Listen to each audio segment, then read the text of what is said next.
आज हम करने वाले हैं DAV class 7th SST chapter 4 question answers. तो चैनल को सब्सक्राइब जरूर कर लीजिए ताकि आप इस चैनल से जुड़े रहें। चलिए एक एक करके सारे क्वेश्चंस को समझते हैं। A, tick the correct option. Number 1, in normal lapse rate temperature decreases at the rate of 1 degree Celsius with every. Lapse rate का मतलब होता है टेम्परेचर डिक्रीज होना। जैसे जैसे हम ऊंचाई पर जाते हैं टेम्परेचर डिक्रीज होता है। तो हमें बताना है कि कितनी ऊंचाई पर जाने से 1 डिग्री सेल्सियस डिक्रीज होता है। इसका आंसर होगा ऑप्शन ए, 165 मीटर एसेंड। मतलब 165 मीटर चढ़ाई करने पर 1 डिग्री सेल्सियस कम होता है। Number 2, which layer is safe for flying aircrafts. मतलब हवाई जहाज उड़ाने के लिए सबसे सुरक्षित लेयर कौन सा है। तो इसका आंसर होगा option B, stratosphere. Number 3, the role of ion particles in the ionosphere is two. मतलब आयनोस्फेयर में आयन पार्टिकल्स का क्या काम होता है। तो इसका आंसर होगा option B, enable wireless communication. Number 4, which one of the following is the main cause of global warming. मतलब इनमें से कौन सा ग्लोबल वार्मिंग का मुख्य कारण है। तो इसका आंसर होगा option A, air pollution. Number 5, smoke causes. इसका आंसर होगा ऑप्शन ए, ब्रीदिंग प्रॉब्लम्स। मतलब धुंध के कारण सांस लेने में तकलीफ होती है।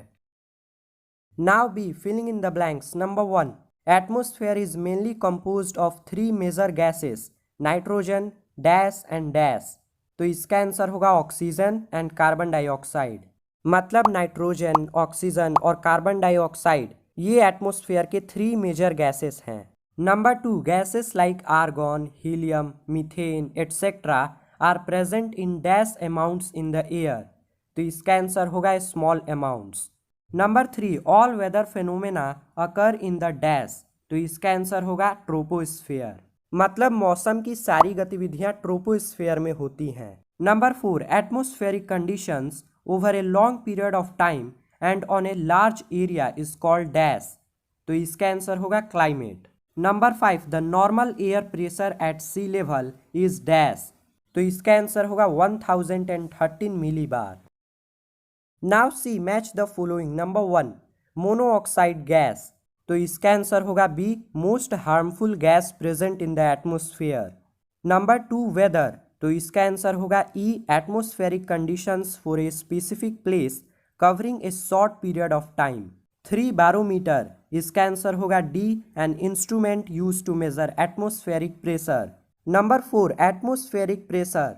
इसका आंसर होगा ए, वेट और pressure exerted by the air. Number 5, rainfall. इसका आंसर होगा C, the falling of water drops on the earth surface.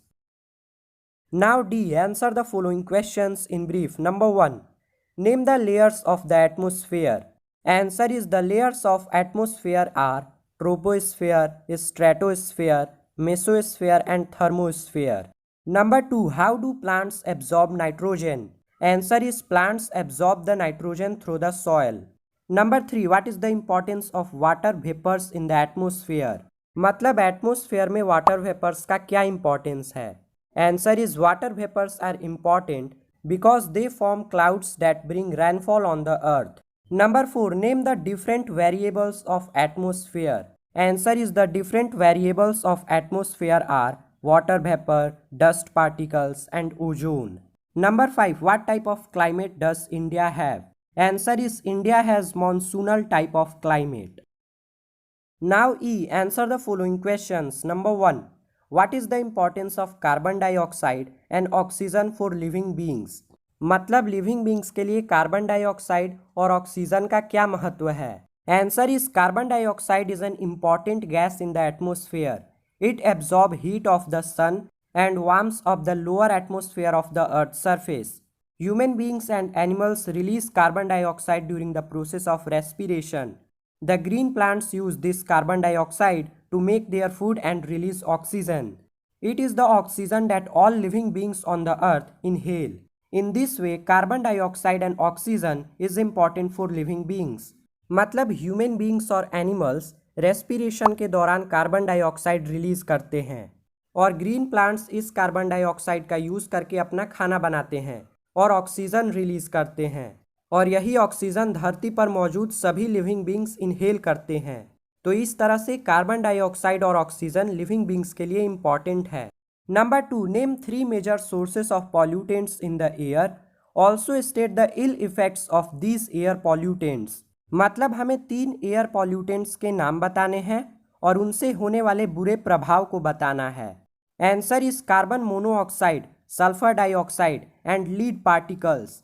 These pollutants, when released by automobiles, cause air pollution, which in turn is a cause of several diseases. The smog particles, when combined with fog, form smog, causing serious health problems like irritation in eyes, skin disease, respiratory disease, etc. Volcanic eruptions in some countries also add the gaseous substances in large quantity to the atmosphere. Sometimes forest fire add pollutants and cause further damage to the atmosphere. मतलब हमारी गाड़ियों से निकलने वाले harmful gases जैसे carbon monoxide, sulphur dioxide और lead particles, इनके जरिए एयर पॉल्यूशन होता है, जिसके जरिए बहुत सी बीमारियां होती हैं। जो स्मॉग के पार्टिकल्स हैं वो फॉग से कंबाइन होकर स्मॉग बनाते हैं, जिसके कारण गंभीर बीमारियां होती हैं, जैसे आंखों में इरिटेशन होना, स्किन डिजीज और रेस्पिरेटरी डिजीज। कुछ देशों में ज्वालामुखी के विस्फोट होने से भी बहुत से हार्मफुल गैसेस एटमॉस्फेयर में मिल जाते हैं। कभी कभी जंगलों में आग लग जाता है, तो इन सब चीज़ों के जरिए हमारा एटमॉस्फेयर डैमेज होता है। Number 3, what is the importance of ozone gas? Why is global warming a threat to life on the earth? मतलब ओजोन गैस का क्या इंपॉर्टेंस है और क्यों ग्लोबल वार्मिंग जीवन के लिए एक खतरा है? Answer is ozone is a special form of oxygen found in the upper stratosphere and lower mesosphere. This ozone layer is very important as it acts as a filter and absorbs harmful ultraviolet sun rays from reaching the Earth's surface. This layer thus acts as a shield over the Earth's surface.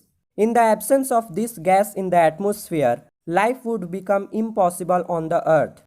Global warming is a threat to life on the Earth as it causes the snow in coldest part of the world to melt. As a result of sea level would rise, causing floods in the coastal areas. There may be drastic changes in the climate of a place, leading to extinction of some plants and animals on Earth. Global warming can be prevented by minimizing the use of CO2, CFC, methane, etc. मतलब ozone gas इसलिए important है क्योंकि एक layer बनाता है और एक sealed की तरह काम करता है, जो कि अर्थ सरफेस पे आने वाले सन के अल्ट्रावायलेट रेज को रोकता है। ग्लोबल वार्मिंग जीवन के लिए एक खतरा है क्योंकि इसके कारण बर्फ पिघल रहा है, जिसके जरिए सी लेवल राइज हो रहा है और कोस्टल एरिया में बाढ़ का कारण बन रहा है। ग्लोबल वार्मिंग के कारण क्लाइमेट में बड़ा बदलाव आ रहा है, जिसके कारण पेड़ पौधे और पक्षियों की कुछ प्रजातियां विलुप्त हो रही हैं। हम कार्बन डाइऑक्साइड, CFC और मीथेन जैसे गैस के कम से कम इस्तेमाल से ग्लोबल वार्मिंग को बढ़ने से रोक सकते हैं। Number 4, how is rainfall caused? Explain it with the help of A diagram. मतलब हमें एक डायग्राम की मदद से बताना है कि बारिश कैसे होती है। Answer is when the hot air rises it reaches high in the atmosphere where it cools down due to low temperature. Thus, the water present in the form of water vapors condenses into tiny droplets of water or crystals of ice. In due course of time, these tiny droplets of water join together and form clouds. Due to further cooling, these tiny condensed droplets join and form larger droplets. When these droplets of water become too heavy to float into the air, they fall down on earth as rainfall or snowfall. मतलब गर्म हवा ऊपर उठती है और high atmosphere में पहुंच जाती है, जहां टेम्परेचर काफ़ी लो होता है। वहां वाटर वेपर्स कंडेंस होकर छोटे छोटे वाटर ड्रॉप्स बनाते हैं और ये वाटर ड्रॉपलेट्स मिलकर क्लाउड्स बनाते हैं, और जब ये काफ़ी भारी हो जाते हैं तो ये रेनफॉल और स्नोफॉल के फॉर्म में अर्थ सरफेस पर गिरते हैं। आप स्क्रीन पे दिखाए गए इस डायग्राम को बना सकते हैं। Number 5, write the difference between weather and climate.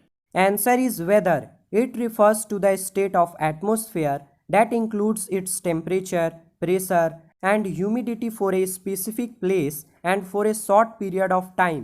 It is hour-to-hour, day-to-day condition of the atmosphere. Thus, it keeps on changing. Climate. It refers to the state of atmospheric condition that includes temperature, rainfall, pressure over a long period of time and covers a larger area. मतलब एक ऐसा atmospheric condition जिसका period काफ़ी short होता है और जो कि एक स्पेसिफिक प्लेस के लिए होता है, जो हर घंटे या दिन प्रतिदिन बदलते रहता है, उसे वेदर कहते हैं। और ऐसा एटमॉस्फेरिक कंडीशन जो कि लॉन्ग पीरियड तक का होता है और जो लार्ज एरिया कवर करता है, उसे क्लाइमेट कहते हैं। वीडियो अच्छा लगा हो तो लाइक कर दीजिए, इस चैनल को सब्सक्राइब जरूर कर लीजिए ताकि आप इस चैनल से जुड़े रहें। मिलते हैं नेक्स्ट वीडियो में।